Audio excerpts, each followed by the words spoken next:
শোন মা, জামাইকে সবসময় চোখে চোখে রাখবি। চোখে চোখে রাখলে হইব কি জানোস, তোর জীবনে কোনো অশান্তি আসবো না, জীবন খালি সুখ আর সুখ। তুই জানোস না তো, তোর বাপেরও আমি ঠিক এইভাবে টাইট দিয়ে রাখতাম। তোর বাপে আমার বাইরে কারো চিন্তা করার সুযোগই পাইতো না।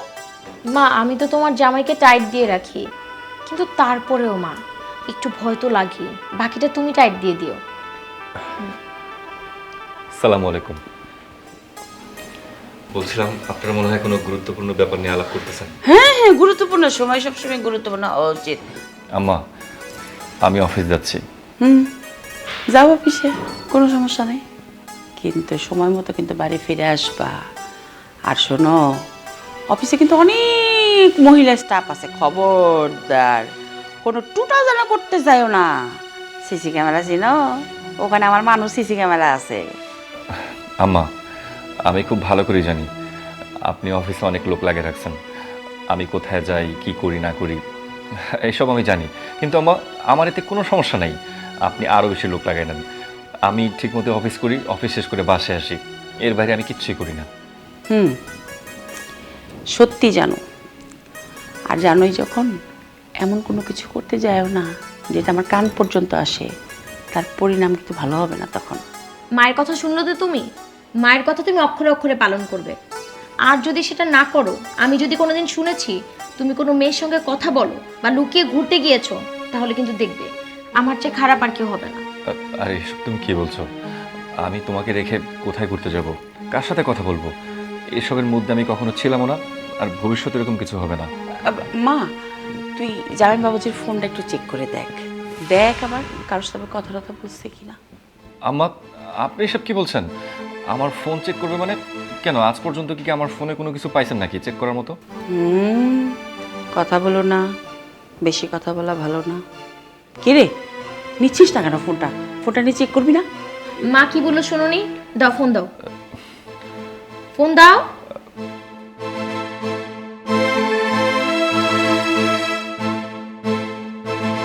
কি রে, কিছু পেলি? কার সাথে কথা বলেছে? না মা, ফোনে তেমন কিছুই নেই। ধরো। বলছিলাম না, ফোনে এরকম কিছু নাই। খুশি হলাম। শোনো জামাই, সবসময় এইভাবেই থাকবা, আর এইভাবে না থাকলেও সমস্যা নেই, আমি সব জেনে যাব, সুতরাং সাবধান। আম্মা, আপনি যদি এখন অনুমতি দেন তাহলে আমি অফিসে যেতে পারি। আজকে আমার অনেকগুলো মিটিং আছে, এমনিতে লেট হয়ে যাচ্ছে। যাবেই তো, অবশ্যই যাবে, তবে একটু পর পর কিন্তু তোমাকে ফোন করতে হবে আমার মেয়েকে। আমার মেয়ে যেন আমাকে এসে বলে মা সব ঠিক আছে। শোনো, কলটা কিন্তু ভিডিও কল দিবা, অডিও কল দিতে চাইও না। ঠিক আছে আম্মা, আমি তাহলে আসি। আসসালামু আলাইকুম।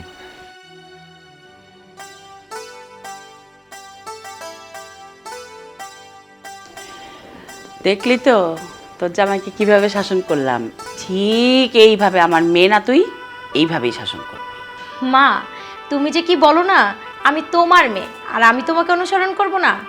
তুমি যেমন বাবাকে টাইট দিয়ে রেখেছো, আমিও ঠিক আমার স্বামীকে ওইরকমভাবেই টাইট দিয়ে রেখেছি। সে আমার কথা ছাড়া এক পাও নড়ে না, আর আমার মনে হয় না মা এই বলদটা কোথাও কিছু করবে আমি ছাড়া।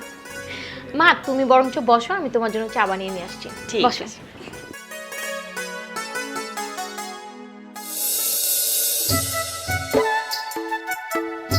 এইরকম করে খুঁজা কি কোনো ঠিকানা বাইর করা যায়? আমি আর কোন জায়গায় খুঁজমু কত?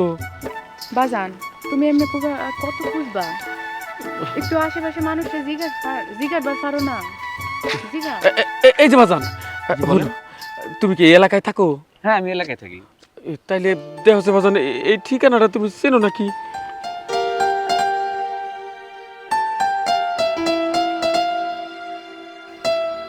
এই ঠিকানা কে থাকে? বাজান, এই ঠিকানা আমার পোলা থাকে। হাসালেন চাচা, আপনাকে দেখে তো মনে হচ্ছে আপনি গ্রাম থেকে আসছেন না? হ বাজান, আমি গ্রামে থাকি। ওই আমাকে গ্রামের নাম এনায়েতপুর, এখান থেকে অনেক দূর। আমার পোলা শহরে থাকি, আমার কাছে ঠিকানা দিয়েছে একবার, কিন্তু খুঁজে পাইতেছি না। তুমি মনে হয় চেনো, তাইলে ভালোই হইলো। কোন বাসা এটা কয়ে দাও বাবা। চাচা, এই ঠিকানার যে মানুষ, সে অনেক বড় শিল্পপতি। তাছাড়া আপনার এই বেশভূষাকে বা আপনি যে বুঝিভাবে কথা বলতেছেন, আমার তো মনে হয় না আপনার সাথে কোনো সম্পর্ক হইতে পারে। কি কইতাছেন ভাইজান? আপনার কথা তো আমি কিছুই বুঝতাছি না। কি কইতাছি বুঝেন না? একজন শিল্পপতির সাথে এই গরিবের সম্পর্ক থাকতে পারে, এটা আমার বিশ্বাস হয় না। বাজান, যার কাছে যাইতাছি হে যদি বড় লোক হয়, আমারই তো পোলা, এই মাইয়াটার বোন, তাতে সমস্যা কি? পোলাপানের কাছে তার মা বাবা সেটা অন্যরকম, ফকির ধনী গরিব এইটা চিন্তা করে মা বাবা না। আমার পোলা আমার দেখে খুব খুশি হইব। কতটা দিন ধরে আমার পোলার মুখটা দেখি না। ঠিক আছে, আপনার সাথে এইসব ব্যাপার নিয়ে আলাপ করে কোনো লাভ নাই। এলন আপনার ঠিকানা, আর এই যে 2টা বিল্ডিং এর পরেই এই বাসাটা। চল মা।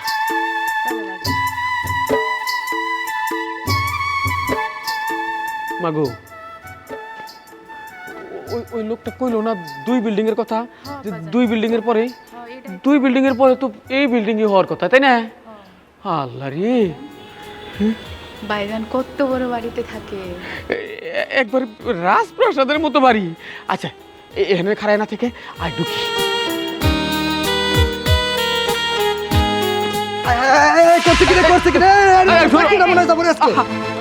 বলো আমার কথা শোনো। আরে দৌড়ো বাবু। আই বেটা, তুমি যে আমার ধাক্কায় বার করলা, তুমি কি আমার চেনো? যদি আমার পরিচয় দেই না, তখন কিন্তু দাঁড়াইয়া থাকবার পারবা না। তোমার তো দেখে মনে হচ্ছে তুমি একজন ফকির, তাও আবার একজন মেয়ে নিয়ে এরা ভিক্ষা করতেছো। দেখো স্যারে কইছে কোনো ফকির মানুষ বাড়িতে ভিতরে ঢুকবার নিকা না করছে। আর যে এখনকার তোমার মতো যে ফকির সেই যে বাড়িতে ঢুকে দেয়া সব কিছু চুরি করে নেওয়া জায়গা। এই বেটা, তোমার কেনা কইছে আমরা ফকির? হ্যাঁ, আমাকে কি ফকিরের মতো লাগে নাকি? ফকির মনে হচ্ছে না তো কি, ফকিরে তো ফকিরই কমু। হয়, তুই ফকির, তোর 14 গোষ্ঠী ফকির, আমাকে দেখে কি ফকির মনে হইতাছে? হ্যাঁ, আই শোন, আমি কেরাই পরিচয় যদি দেই না তখন বুঝবি। আচ্ছা, তার আগে কহ, এই যে বাড়ি, এই যে বিল্ডিং, এই বিল্ডিং এর মালিক কেরা? এই বাড়ির মালিকের নাম হইলো শান্ত চৌধুরী। ওই যে শান্ত চৌধুরী কইতাছিস না, ওই শান্ত হইলো আমার পোলা, এই মাইয়াটার ভাই। এই যে দেখ,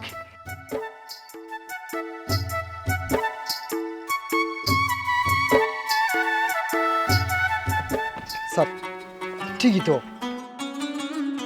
স্যার যান আপনি। আর শুনেন, এই যে আমি জামটা আটকাইছিলাম, এগুলো আবার স্যারে যায় উপরে যায় কিছু করেন না। যান যান। ঠিক আছে, দারোয়ান দারোয়ানের মতো থাকবি, আমার পোলার কথা মতো চলবি। আমাকে যে অসম্মান করছিস না, আমার পোলায় যদি খুনে একবার থাপ্পড় দে, তোর 34টা 32টা দাঁত ছাড়াই দিব একবার। চল মা। চলো বাজান।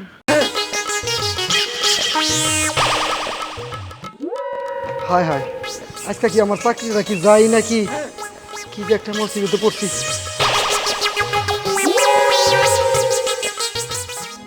এই যে নাও মা, চাটা খাও, আর খেয়ে বলো কেমন হয়েছে।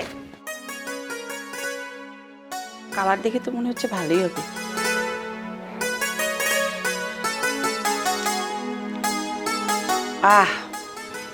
আমার কাছে মনে হচ্ছে এতদিন আমার মেয়ে পারফেক্ট হচ্ছে। আমি যা যা শিখিয়েছি পুরা কপি টু কপি। দেখতে হবে না মেয়েটা কার।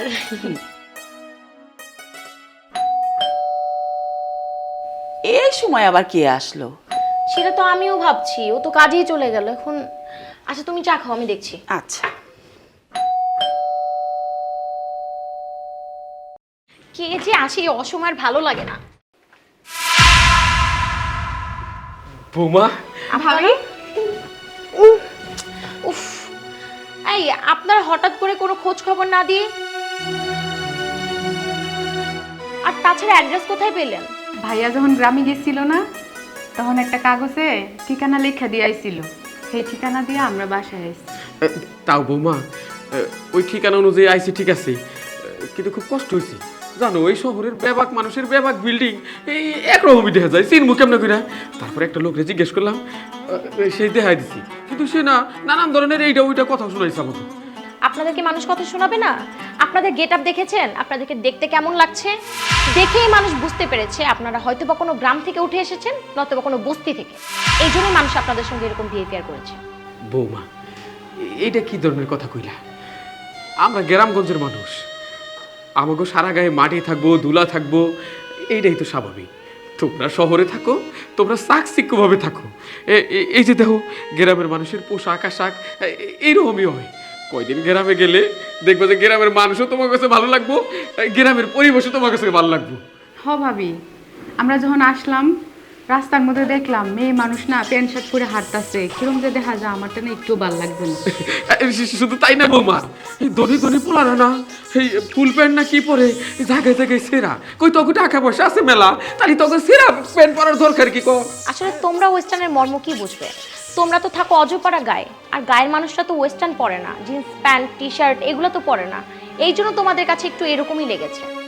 আর আপনি যেটাকে ছেঁড়া ফাড়া বলছেন না, ওইটাই হচ্ছে এখনকার স্টাইল, এটা আপনারা বুঝবেন না। এসব বাদ দেন তো, এখন বলেন আপনারা কেন আসছেন? বৌমা, আইসি একটা সুখবর তোমাকে করে দিতে। হয়েছে কি ভাবি? আই তুই খালি মাগড়ি করে। বৌমা, ওই আমার পোলা বাড়ি হোক, তারপরে দুইজনের একসাথে শোনামুনি। আপনার ছেলে না বাড়িতে নেই, আপনার ছেলে অফিসে গেছে, আগে অফিস থেকে আসুক তারপরে কথা বলবেন। আর আপনারা কি সুখবর দিবেন না দিবেন সেটা শোনার কোনো ইন্টারেস্ট আমার নেই। এখন যান, ওই যে ওখানে একটা রুম আছে, ওই রুমে গিয়ে ফ্রেশ হয়ে নিন, যান। আচ্ছা যান। চল মা। চলো আব্বা যান।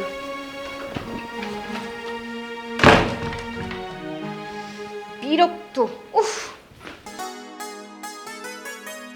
কোনো কিছু না ভালো লাগে না, যত বলি আসতে না তত আর এসে পড়ে। কে রে মা, কে আসলো? আরে মার বলো না, আমার শ্বশুর আর তার ছোট মেয়ে দুজনে মিলে চলে আসছে। আমি তো এটাই বুঝতে পারছি না, এটা তো বাসা চিনে না, কিভাবে এই বাড়ির অ্যাড্রেস খুঁজে বের করলো? ও বাবা, অ্যাড্রেস জোগাড় করে কাটানোর সময় চলেও আসছে। আচ্ছা, তোর স্বামী কি টাকা পয়সা পাঠায় না গ্রামে? আরে মা, টাকা তো পাঠায়, টাকা পাঠানোর পরেও এরা কেন আসছে এটাই আমি বুঝি না। আমার মনে হচ্ছে কি এদের মধ্যে লোভ কাজ করছে, কারণ অল্প টাকা দিয়ে তো এদের হয় না, এদের অনেক টাকা লাগবে, কারি টাকা লাগবে। যাক বাবা, আমি এসবের মধ্যে নাই, আসছি যখন দেখ কয়দিন থাকে কি আসলে বিষয়। আমার আবার এসব গ্রামের মানুষ টানুষ ভালোই লাগে না। আর খবরদার তোর শ্বশুরকে বলে দিবি যেন যেন আমার আশেপাশে ঘুরঘুর না করে, আর আমার রুমের আশেপাশে যেন না যায়, তাহলে কিন্তু খারাপই আছে। আর তোর চাকার মুড়ি নেই, আমি জায়গা আমার রুমে যাবি, শুয়ে থাকি, তুই তোর শ্বশুর আর ননদের সামলা।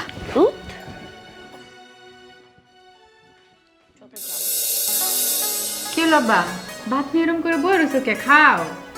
কি যে তুই কস না, শোন, এখন তুই আলু ভর্তা দিয়ে দিছি, মাছ মাংস এইসব নিয়ে হোক একসাথে রাখার পরে তখন যেটা যেটা দিয়ে খাইতে মন চায় ওইটাতে খাবো নি।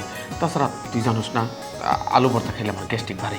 আব্বা, ভাবি যদি মাছ গোস্ত দেওয়ার ইচ্ছা হইতো তা আগেই দিত, আলু ভর্তা দিনে বয়া দিত না। দূর পাগলি, কি যে তুই কস না, বৌমা ঠিকই মাছ গোস্ত এটা দিব, আর তাছাড়া আলু ভর্তা দিয়ে খাবো না, গ্যাস্ট্রিক বাইরে যাইব। এতদিন পরে এখানে আইসি এই আলু ভর্তা দিয়ে ভাত খাওয়ার জন্য নাকি? আব্বা, অত বেশি আশা করো না, যা দিছে তাই দিয়া খাও। তুই আর একটা কথা কইবি না, আমি বৌমারে ডাকতাছি। বৌমা, বৌমা। কি হয়েছে, এত ডাকাডাকি করছেন কেন? বৌমা, এই যে আলু ভর্তা শুধু দিয়ে গেছে তো, আর কিছু দেওয়ার মনে হয় তোমার মনে নাই? আর কিছু নাই? আছে তো, এই যে নেন, ডাল আছে, নেন, খেয়ে নেন। বৌমা, ডাল। আচ্ছা বৌমা, এই মাছ গোস্ত কিছু নাই? এই এত খাই কেন আপনাদের? কোথাও গেলে ভালো মন্দ খেতে হবে, খাওয়ার জন্য আসছেন আমার বাড়িতে। যেই আমি আপনাদেরকে ডাল আর আলু ভর্তা দিয়ে খেতে দিয়েছি, এখন আপনাদের ভিতরে খাবার ঢুকছে না, শুধু দামি দামি খাবারের দিকে লোভ। বৌমা, তুমি এটা কি ধরনের কথা কইলা? আমি তোমার শ্বশুর, আমার লগে তুমি এই ব্যবহার করতেছো?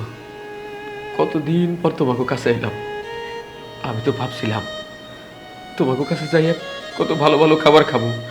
বৌমা, গ্রামে থাকি তো, মাছ গোস্ত খুব একটা মেলে না, তাই তাই ভাবলাম তোমাকে ওইখানে আইসে ভালো করে মন মতো খাবো।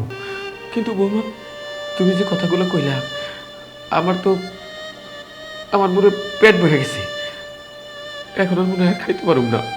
ও আচ্ছা, আলু ভর্তা দিয়ে আপনাদের খাবার ঢুকছে না তাই না? তাহলে আগে আমাকে বলতেন, আপনাদের এত ভালো মন্দ খেতে ইচ্ছা করে, তাহলে আমি আপনাদের জন্য বাজার থেকে গরু আনিয়ে জবাই দিয়ে কেটে তারপর আপনাদের জন্য রান্না করতাম। বৌমা, আমি তোমার গরু জবাই করতে কই নাই, আর এই খাবারটাই বড় না বৌমা। তুমি আমারে ভালো করে কইলে আমার সমস্যা হইলেও আমি এই আলু ভর্তা ডাল দিয়ে ভাত খাইতে পারতাম। কিন্তু মা, তুমি যে ধরনের কথা কইছো, তুমি হয়তো গরু জবাই করলা না, কিন্তু একজন বাবার গলার মধ্যে না বুকের মধ্যে ছুরি বসাইছো। তোমার কথা শুনে আমি খুব কষ্ট পাইছি বৌমা। আপনাদের কষ্ট হোক আর যাই হোক, এই বাড়িতে যেহেতু এসেছেন এ বাড়িতে আমি যা বলবো তাই হবে। ভাবি, তুমি আব্বার লগে এমন করে কথা কইতাছো কে? এমন করে কথা কই না, আব্বাই অনেক কষ্ট পায়। তাছাড়া ভাবি, আমরা কিন্তু তোমার পরিবারের লোক, বাইরের কেউ না। একদম চুপ করো। তুমি কেন বড়দের কথার মাঝখানে কথা বলছো? যেখানে আমি আর উনি কথা বলছি, তুমি কথা বলার কে? এই, তোমার কি কোনো শিক্ষা দীক্ষা নাই নাকি? তোমার বাবা মা কি তোমাকে কিছু শিখায় নাই? বড়দের সঙ্গে কিভাবে আচরণ করতে হয়? বেয়াদব কোথাকার। আর এই যে আপনি কি আপনার মেয়েকে কোনো শিক্ষা দেন নাই? বড়দের সঙ্গে কিভাবে আচরণ করতে হয়? আমি তার ভাবির সঙ্গে কিভাবে ব্যবহার করতে হয় এটাই তো আপনার মেয়ে জানে না। বৌমা, আমি আমার মেয়ের বেদবি শিখাই নাই। আমার মেয়ে বড়গুলোকে কি করে কথা কইতে হয় এটা শিখছে। কিন্তু সত্যি করে কও তো বৌমা, তোমার বাপ মা তোমারে কি শিখাইছে? বড়গুলোকে কথা কইতে কেমন করে কইতে হয় তোমারে কি শিখাইছে? তোমারে কোন ঠিক শিক্ষা দিবার পারছে তারা? কও। আস্তে কথা বলুন।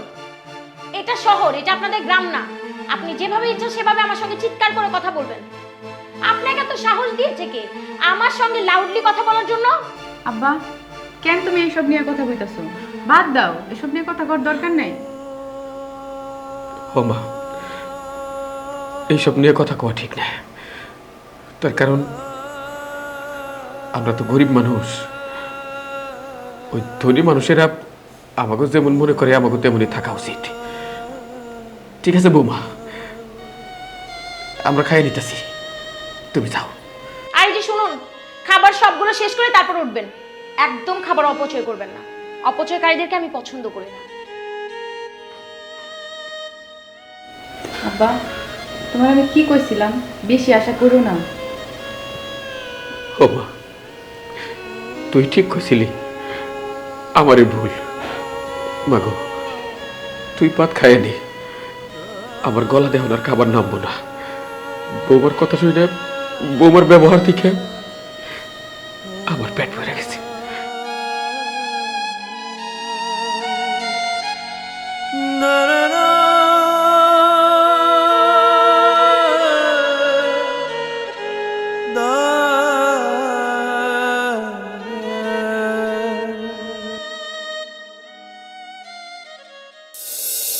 আব্বা, রাত তো অনেক হয়ে গেল।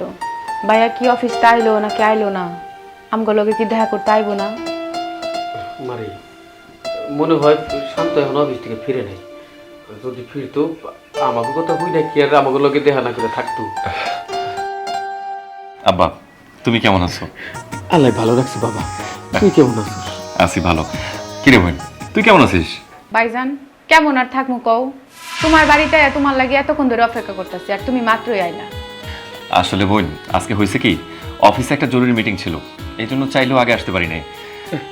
কিরে, তখন আমি তোরা কইলাম না যে আমার পোলা বড় চাকরি করে, ওর মেলা কাম। ও কি আর বইয়া থাকুই না মানুষ? ও আইলে বারে ঠিকই দেখা করতো। এই যে আইসে আয়ারে ফট করে আমাকে লগে দেখা করবার আইছে। হ আব্বা, বুঝতে পারছি ভাইজানের কাজ ছিল দেখে ভাইজান দেরিতে আইছে। নাইলে কি আমার কথা শোনার পরেও কি ভাইজান না এসে থাকতে পারে? যাই হোক আব্বা, এই যে তুমি আইছো না, আমি যে কি পরিমাণ খুশি হয়েছি তোমাকে আমি বুঝাইতে পারবো না। বাজান, আরেকটা খুশির খবর আছে। কি আব্বা কও? ওইসে কি, ওই যে রমজানের পোলা রহমান আছে না, ওই রহমানের লগে আমাকে খাদিজার বিয়ার কথা চলতেছে। তাই চিন্তা করলাম যে তোর কাছে একটু শুনি, তুই কি কর? আব্বা, তুমি এটা কেমন কথা কইতেছো? হ্যাঁ, আর ওই পোলার বাপ রেলাকে কে না চিনে? হ্যাঁ, ওই পোলার বাপ হইলো একটা কি মাদক ব্যবসায়ী। ওদের কথা যদি মানুষজন শুনে আমাকে মান সম্মান কিছু থাকবো? হ ভাইজান, আমিও আব্বার এই কথাই কইছি। ওই বাড়ির কাউরেই আমার পছন্দ না, কিন্তু আব্বা তোমার লগে কথা না কইয়া কোনো সিদ্ধান্তই নিব না। ইয়ে বাজান, ওরা এমন ভাবে ধরছে যে আমি তো না করবার পারি নাই, তাও তোর কাছে জিজ্ঞেস করতে আইলাম কি করি কত। এই যে কেউ তোমার একটা কথা কইবো আর তুমি করে ফেলবা, রাজি হয়ে যাবা? শোনো আব্বা, আমার একটা মাত্র বোন, ওর ভবিষ্যৎ ও সবকিছু দেখার দায়িত্ব আমাদের। এইভাবে আমার বোনের জীবনটা আমি নষ্ট করতে পারি না। শোনো, ওদের সাথে কথাবার্তা বইলা বলবা যে না, আমরা এই বিয়েতে রাজি না, একদম সরাসরি না করে দাও। ঠিক আছে বাজান, এটা নিয়ে চিন্তা করার কিছু নেই। তুই যখন অমত করছস আর কোনো কথা না, আমি সোজা না করে দিব। ভাইজান, তুমি আমার জীবনটা বাঁচাইলা। ওই বাড়িতে বিয়ে হইলে আমার মরণ ছাড়া কোনো উপায় ছিল না। আহা হইছে রে মা, এবার তো হইলো বিয়া, আমি ভাঙ্গা দিমুনি। এখনো তো বিয়ার কথাবার্তাই হয় নাই। আব্বা, তুমি যেহেতু আইছো, এইবারে কিন্তু 1 মাসের নিচে যাওয়ানোর কথা মুখে উচ্চারণ করবা না, কথাটা যেন মনে থাকে। না না, তোমার আব্বা এই বাড়ি ছেড়ে যাবে কেন? একটা কাজ করো, তোমার আজীবনের জন্য এ বাড়িতে রেখে দাও। তোমার বাবা এখানেই মরবে, এখানেই তোমার বাবাকে মাটি দিও। বাপরে, তুমি এসব কি বলতেছো? আব্বা তো মনে কষ্ট পাবে। কষ্ট পাক, কষ্ট পেলে আমার কি? তোমার বাবা তোমাকে এখানে ডেকে নিয়ে এসে তোমার কানের মধ্যে কুমন্ত্রণা ঢালবে কি ভেবেছে আমি কোনো প্রতিবাদ করব না? আমি কি বোবা, আমি কি অন্ধ, আমি কি চোখে কিছু দেখি না? আসলে তোমার বাবা এই সংসারে আসছে আমাদের মধ্যে অশান্তি লাগানোর জন্য। কারণ অনেক বছর হলো তো তুমি গ্রামে যাও না, তাদের সঙ্গে শুধু ফোনেই কন্ট্যাক্ট করো, কোনো ধরনের কোনো দেখা সাক্ষাৎ নেই। তোমার বাবা গেম করতেছে আমাদের সংসার ভাঙার জন্য। আর তোমার বাবা আসতে পর থেকে আমাকে এমন জ্বালানো জ্বালাইতেছে, এইটা খাবে না, ওইটা খাবে না, এটা লাগবে, ওইটা লাগবে, পাগল বানাই দিতেছে আমাকে একেবারে। না বৌমা, আমি আমার পোলারে কান পড়া দিতে আহি নাই।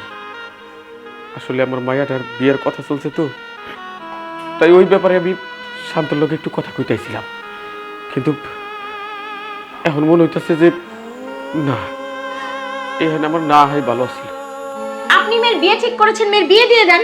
আপনি তো মেয়ের বাবা, ওকে বলার কি আছে? তুমি যেমন সহজ করে কথাটা কইলা, আসলে বিষয়টা তেমন সহজ না। যার বিয়ের কথা হইতেছে ওই মায়াটার ভাই, তার ভাই এইখানে রয়েছে। আমার যেমন ওর প্রতি দায়িত্ব আছে, বোনের প্রতি ভাইয়েরও দায়িত্ব থাকে। ওইটা তুমি বুঝবা না। ওইটুকু জ্ঞান যদি তোমার মাথায় থাকতো, তুমি এত বড় বড় কথা কইতে পারতা না। ও, আমি তো ভুলে গেছি। কারণ আপনার ছেলেকে না বলে তো আপনার ছেলের কাছ থেকে টাকা হাতাতে পারবেন না। আপনাদের তো আবার মোটা অঙ্কের টাকা লাগবে। কিছুদিন পর পর কল দিয়ে বলেন না আপনার অসুস্থ হয়েছেন, টাকা লাগবে, এটা লাগবে, ওইটা লাগবে। আপনার ছেলে তো টাকার একটা কারখানা হয়ে গেছে। বৌমা, কি ধরনের কথা কও তুমি? তুমি এত বেয়াদবি কেন করো? আমি যদি টাকার জন্য আয়া থাকি, একদম ঠিক কাম করছি। আমি তো পর কারো কাছে নাই, আমি তোমার কাছেও টাকা চাই নাই। আমি আমার পোলার কাছে টাকা চাইছি। কিন্তু সত্যিকার অর্থে আমি ওই বিয়ে সম্পর্কে ওর লোক একটু কথা কইতেছিলাম। দেখো বাপরি, এমনিতে অনেক রাত হয়েছে, আর তাছাড়া আব্বা সারাদিন জার্নি করে আজকে ঢাকাতে আইছে, আমার বাসায় আইছে। হয়তো ঠিক মতো খাইছে কিনা তাও জানি না। এখন একটু শান্তিতে ঘুমাবে। তুমি একটা কাজ করো, তোমার যা কিছু বলো পরে বললো। পরে বলবো মানে? আমিও শান্তি করে, তোমার বাবা কিছু করে না? আচ্ছা ঠিক আছে, তোমার বাবা যা মন চায় তা করুক। তোমাকে আমি বলে দিচ্ছি, তোমার বোনের বিয়েতে তুমি একটা টাকাও খরচ করবে না। যদি খরচ করছো তাহলে কিন্তু তোমার খবর আছে। আর যে শুনেন, আসছেন বাড়িতে, মেহমানের মতো থাকেন, বেড়ান, খান, তারপরে বাড়ি থেকে চলে যান, ঠিক আছে? আপনার ছেলেকেও না টাকার জন্য আর একবারও ফোর্স করবেন না। তুমি দাঁড়াচ্ছো কেন? চলো, আসো। মারে, আমি ঠিক বুঝবার পারছি আমার পোলাটা এখানে ভালো নাই, শান্তিতে নাই। হ্যাঁ আব্বা, তুমি ঠিকই কইছো। আমরা এই জায়গায় আইছিলাম যেটা মনে করিয়া, সেটা তো দেখলাম না।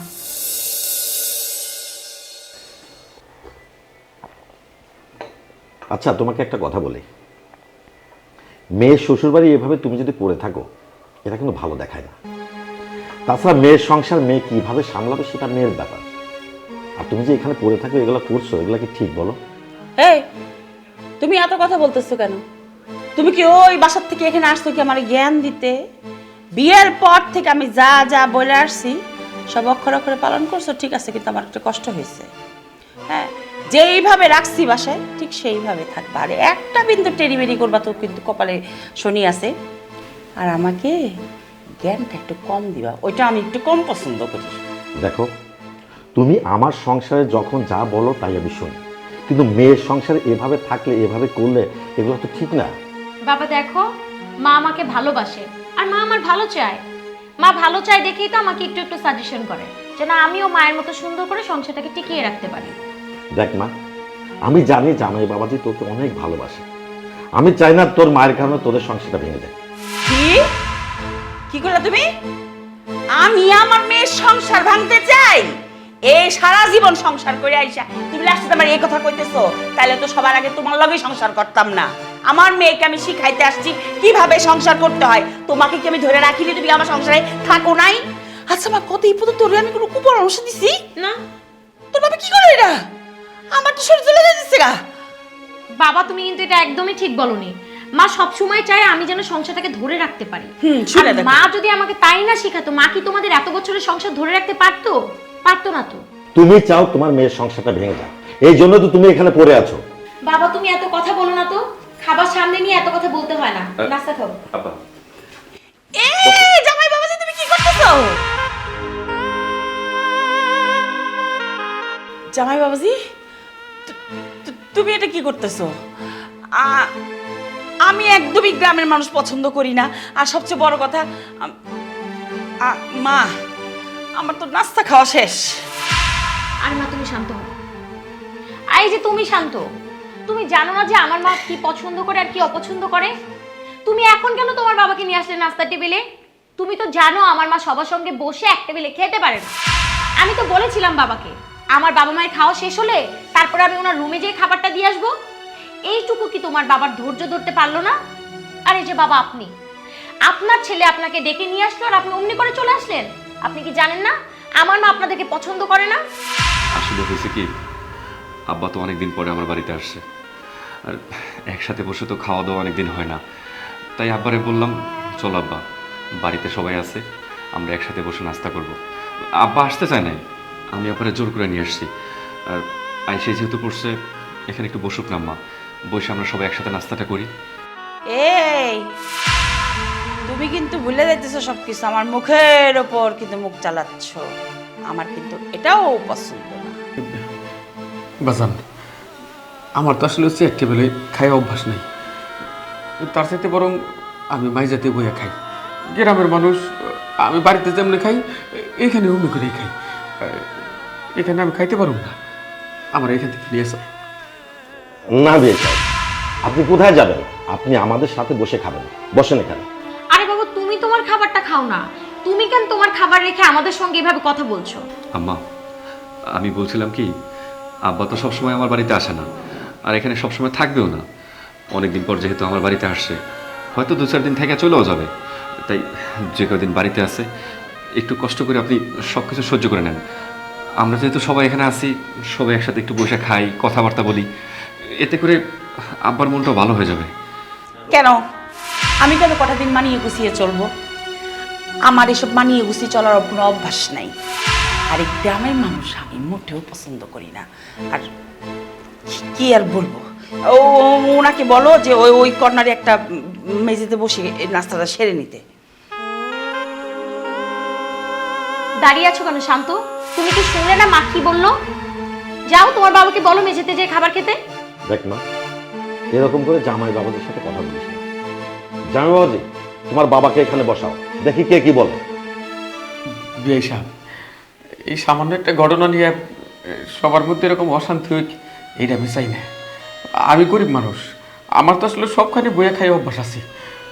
অকারণে আপনারা তর্কাতর্কি করেন না, এতে এই সংসারে অশান্তি পারবো। আর আমি চাই না আমার পোলার বাড়িতে এরকম অশান্তি সৃষ্টি হোক।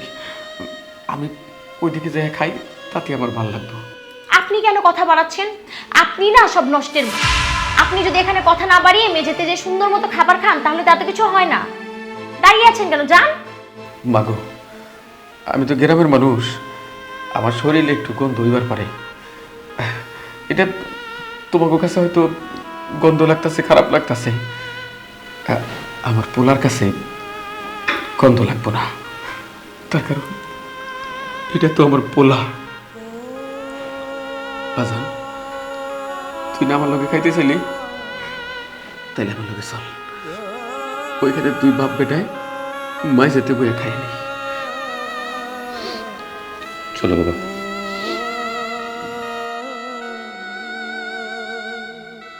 এই যে তোমরা যে কাজটা করলে, এই কাজটা কি ঠিক করেছ?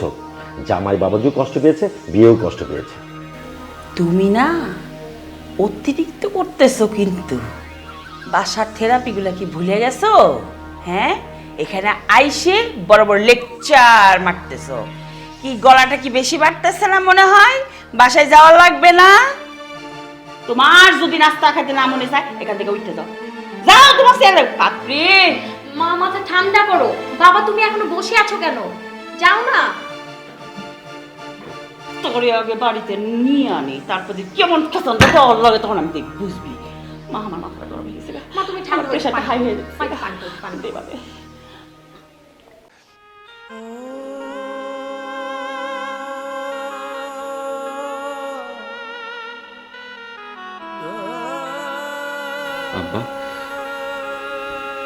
তুমি কাঁদতেছো কেন? বাজান, আমার বুকটা না কেমন জানি করতেছি। আমি কান্না সংবরণ করে রাখবার পারতাছি না, কিন্তু বিশ্বাস কর, এই যে কাঁদতেছি, এই কান্না আমার না, আমার জন্য না, আমি তোর জন্য কাঁদতেছি। আমি তো ভাবতাম আমার পোলা মেলা টাকার মালিক, বড় বাড়ি করছে, ধনী লোকের মাইয়া বিয়া করছে, না জানি কত শান্তিতে আছে। কিন্তু বাজান, আমি জানতাম না যে এখানে তুই এত কষ্টে আছিস। আব্বা, আসলে সমস্যাটা কোথায় জানো? সমস্যা হচ্ছে আমার এই পড়াশোনায়। এই যে তুমি ছোটবেলা থেকে আমারে কষ্ট করে এত বড় করছো, পড়ালেখা শিখেছো, আজকে আমি শিক্ষিত হয়েছি, পড়াশোনা করছি, আজকে দেখো আমার মান সম্মানের একটা ভয় আছে। কিন্তু আমি যদি পড়াশোনা না করতাম, শিক্ষিত না হইতাম, তাদের সাথে তর্ক করতাম, তাদের সাথে আমিও দুটা কথা কইতাম, কিন্তু আমি এখন চাইলেও পারি না। তাদের কোনো কিছু বলতে গেলে আমার মান সম্মানের ভয় হয়। আজকে আমি সহ্য করতে পারি না। আমার আজকে বেশি খারাপ লাগছে আব্বা, যে আমার চোখের সামনে তোমার সাথে যে অন্যায়টা করছে, তোমার যে কষ্টটা দিছে, পারলে তুমি আমার ক্ষমা করে দিও আব্বা। না বাজান, না, এই কথা কইস নে। তুই কোনো অন্যায় করিস নাই, সবই কপাল। আল্লাহ যার কপালে যার লেখা রাখছে তা ঠিক যেমন ভাবে ইচ্ছা হইবই। আমার কপালে ওই রকম লেখা আছে, তোর কপালে ওই রকম লেখা আছে। কিন্তু হয়েছে কি, মানুষ কয় না সহ্য করা নাকি খুব ভালো, এটা মানুষের একটা গুণ। তাই তুই শিক্ষিত হইছস, মানুষের কথা সহ্য করছস, খুব ভালো করছস। তাই বাবা, আমি যদি তোর সুখী দেখতে পারতাম, তাহলে আমি ময়রাও শান্তি পাইতাম। বিশ্বাস কর, আমি আমার কষ্ট সহ্য করতে পারি, কিন্তু তোর কষ্ট আমি সহ্য করতে পারি না।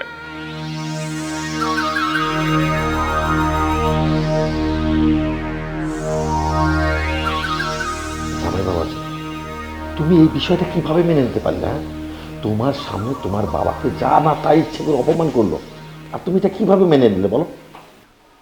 বাবা, আপনি তো আপনার পরিবারের মানুষজনকে খুব ভালো করে চিনেন। তারা শুধু আমার সাথে না, সব মানুষের সাথে কিভাবে ব্যবহার করে, কিভাবে কথা বলে। আর এই বাড়িতে আমি তো একটা চাকরের মতো আছি। প্রত্যেকটা কাজে, প্রত্যেকটা কথায় আমার তারা অপমান করে, শুধু পারে না গায়ে হাত তুলতে। আমি আসলে কিছু বলতে গেলে আমার সাথে যে অন্যায় করে, সেই তুলনায় তো আব্বার সাথে তেমন কিছুই করে নাই। এখন আপনি বলেন বাবা, আমি এখন কি করতে পারি? আমার কি করা উচিত? জামাই বাবাজি, তোমার একটা কথা বলি শোনো, এই সংসার টিকাতে হলে তোমার মেরুদণ্ড শক্ত করতে হবে, না হলে এই সংসার টিকাতে পারবা না। দেখো, এই যে তোমার শাশুড়ি আগে থেকেই অনেক খারাপ, বিয়ের পর থেকে আমার যেভাবে জ্বালা যন্ত্রণা দিয়ে চালায়, আমার মেয়েটাকে আমি মানুষের মতো মানুষ করতে পারিনি।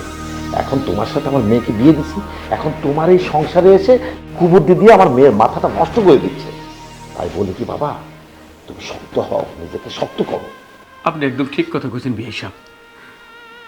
আমার পোলাটা সমস্ত অন্যায় মাইনা নেয় তো, যদি প্রতিবাদ করতো তাইলে ওরা এতটা করার সাহস পাইতো না। আরে তুই অন্তত জোর গলায় তো একটু কথা কইতে পারোস, তাও আমার পোলায় কিছু কয় নাই। এই জন্যই আমার পোলার কপালে এই দশা। দেখো জামাই বাবাজি, তোমার কষ্ট আর আমার কষ্ট এক। আমি যদি আগে থেকে শক্ত হতাম, তাহলে আমার মেয়েটা আজ এরকম হতো না। তোমার শাশুড়ির মুখের উপরে আমি কোনোদিন কথা বলতে পারিনি, সেই জন্য আমার এই দশা। আমি যদি তোমার শাশুড়ির উপরে কথা বলতাম, শক্ত হতাম, তাহলে এরকম হতো না। তোমার অনুরোধ করে বলছি, তুমি আমার মতো হয়েও না, তুমি শক্ত হও, নিজের সংসারটা বাঁচাও। বাবা, আমি তোমাকে যা বললাম তুমি এটা করার চেষ্টা করো। আমার যা বলার আমি সেটা বললাম, এখন সিদ্ধান্ত তোমার।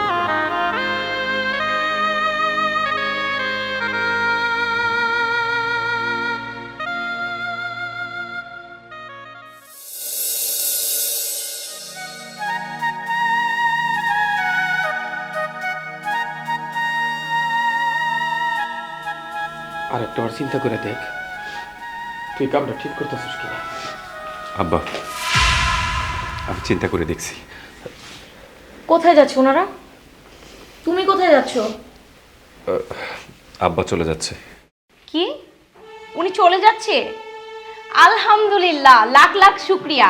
এতদিন পর যে উনি বুঝতে পেরেছে যে এই বাড়ি উনার জন্য না, এটার জন্য অনেক ধন্যবাদ শ্বশুর আব্বা যান। আর হ্যাঁ, আপনাকে কিন্তু এতদিন আমি শ্বশুর আব্বা বলে ডাকিনি, বাবাও বলিনি। কেন বলিনি জানেন? কারণ এতদিন আপনি কোনো কিছু বুঝতে পারেননি। একটা গ্রামের মানুষকে আমি না আমার শ্বশুর বলে পরিচয় দিতে লজ্জা বোধ করি। কষ্ট করে আজকের পর থেকে তোমাকে আমার আব্বাকে শ্বশুর বলতে হবে না। তার কারণ হচ্ছে যে শুধু আব্বা না, এই বাড়ি থেকে আমিও চলে যাচ্ছি। জামাই বাবাজি, তুমি চলে যাচ্ছ মানে? তুমি খুব ভালো করে জানো আমার হুকুম ছাড়া এই বাড়িতে কোনো কাজ চলে না। সেখানে তুমি কি আমার হুকুম নিয়েছো? জি আম্মা, আপনি যেটা বলছেন আপনার দিক থেকে ঠিক বলছেন, কিন্তু আমি যেহেতু এই বাড়ি থেকে চলে যাচ্ছি, তাহলে আর অনুমতির কি প্রয়োজন বলেন? আর তাছাড়া এই পুরো বাড়িঘর যা কিছু আছে সব কিছু আমার টাকায় করা। আমি চাইলে কিন্তু আপনাদের দুজনকে বাড়ি থেকে বের করে দিতে পারতাম, কিংবা আমার সেটা উচিত ছিল, কিন্তু আমি সেটা করিনি। কেন করিনি জানেন? শুধুমাত্র মান সম্মানের ভয়ে। আমার বাবা গ্রামের একজন অশিক্ষিত মানুষ, কিন্তু সে আমাকে শিক্ষিত করেছে, মানুষের মতো মানুষ করছে, কখন কার সাথে কিভাবে ব্যবহার করতে হবে সব কিছু শিক্ষা দিছে। শুধুমাত্র সেই বাবার সুশিক্ষার কারণে আপনাদের দুজনকে বাড়ি থেকে আমি বের করে দিইনি। আর আজকে আমি বাড়ি থেকে চলে যাচ্ছি। কি বললে তুমি? তুমি তোমার বাবার জন্য আমাকে ছেড়ে চলে যাবে? এই বাড়ি ছেড়ে চলে যাবে? এইবার আমি বুঝতে পেরেছি তোর শ্বশুর কেন এই বাড়িতে আসছিল। তার আসার মূল উদ্দেশ্যই ছিল তোর এই সংসারটাকে নষ্ট করা। না বিয়ে, আপনি এটা ভুল কথা বললেন। আমি আমার ছেলের সংসার ভাঙতে আসি নাই। আমি সংসার ভাঙার লোক না। সংসার তো ভাঙতে এসেছেন আপনি। একজন মায়ের কাছ থেকে তার মেয়ে সংসার করা শিখে, সংসার টিকানো শিখে, কিন্তু বিয়ে আপনি তার উল্টা। আপনি তো সংসার ভাঙার জন্য চেষ্টা করতেছে। যেভাবে চলতেছে কোনো না কোনো এক সময় আমার ছেলের সংসারটা ভাঙ্গাই যাইতো। তাই আমারে দোষ না দিয়া নিজে বুঝা দেখেন আপনি এখানে সংসার ভাঙতাছেন না গড়তেছেন। এই চুপ! আপনি একদম চুপ করেন, অতিরিক্ত বলে ফেলতেছেন। তোমার বাবার এত বড় সাহস কি করে হয় আমার মায়ের মুখের উপরে কথা বলার? তুমি কেন তোমার বাবাকে ডাক দিচ্ছ না? চুপ! একদম চুপ! একটা কথা বলবা না। এতদিন তোমার সব কথা আমি সহ্য করছি, তোমার মার সব কথা আমি সহ্য করছি, শুধুমাত্র আমার মান সম্মানের ভয়। কিন্তু আজকে যখন এই বাড়ি থেকে আমার বাবা চলে যাচ্ছে, এই বাড়িতে 2 দিন থেকে আমার বাবা কোনো সম্মান পায়নি, বরঞ্চ তোমাদের দুজনের অনেক বাজে কথা শুনছে। আমি আমার বাবার কষ্ট সহ্য করতে পারবো না। যে বাবা আমাকে এত কষ্ট করে মানুষের মতো মানুষ করছে, আজকে যেই বাবার জন্য আমি এত বাড়ি গাড়ির মালিক, আমার সেই বাড়িতে যখন আমার বাবার কোনো স্থান নাই, সেই বাড়িতে আমি এক মুহূর্ত থাকবো না। হ্যাঁ, আর একটা কথা বলি, এতদিন তোমাদের দুজনের সব কথা আমি সহ্য করছি। কেন করছি জানো? শুধুমাত্র আমি তোমাকে ভালোবাসি। কিন্তু দিন শেষে আমি কি দেখলাম জানো? তুমি আসলে ভালোবাসার যোগ্য না। ভালোবাসার মানুষের ভালোবাসার মূল্যায়নটা করার ভিতরে কোনো মনুষ্যত্ব তোমার ভিতরে নাই। যাই হোক, তোমাদের দুজনের সাথে এত কথা বলার আমার সময় নেই। আমি আমার বাবাকে নিয়ে চলে যাচ্ছি। দেখো, তুমি আমাকে ছেড়ে চলে যেও না। তুমি আমার স্বামী। তুমি যদি আমাকে ছেড়ে চলে যাও তাহলে এই বাড়িতে আমি একা থেকে কি করব? আমার যদি সংসারই না থাকে, স্বামী না থাকে, তাহলে এত বড় বাড়িতে আমি কি করব বলো? তোমার তো কখনো স্বামীর প্রয়োজন ছিল না। তোমার তো শুধু শাসন করার মতো একজন মানুষ দরকার ছিল, আর শুধু টাকা পয়সা দরকার ছিল। এই বাড়ি গাড়ি যা কিছু আছে না, আমি সব কিছু তোমার নামে লিখে দিয়ে চলে যাচ্ছি। আর তোমার যেহেতু স্বামী দরকার নাই, ভালোবাসা দরকার নাই, সেখানে আমি বেহার মতো থাকছি না। আমি চলে যাচ্ছি। জামাই বাবাজি, আমার একটা কথা শোনো, তুমি এই বাড়ি থেকে যেও না। আমি অনেকক্ষণ চিন্তা করলাম, তোমার এই কথাগুলো শুনে আমার ভেতরে খুব কষ্ট হচ্ছিল যে আসলে এই সংসারটা নষ্টের জন্য আমি দায়ী। আমি যা করেছি আসলে ভুল করেছি। আমি আমার সংসারটাকেও এমন করেছি, মেয়ের সংসারটাকে নষ্ট করতে এসেছি। আমাকে সবাই মাফ করে দেবেন। মাগো, স্বামীর সংসার আসল সংসার। আমি চাই তোরা দুজন মিলেমিশে থাক, তোদের জীবনে শান্তি আসুক। তোমরা শান্তিতে থাকো। আর মা, তোর বাবার কথা খুব মনে পড়তেছে, মানুষটা একা একা বাড়িতে আছে। আমি তাহলে আর কারোর মধ্যে নাই, আমি যাই। দোয়া করি তোমরা ভালো থাকো। সাবধানে যেও মা।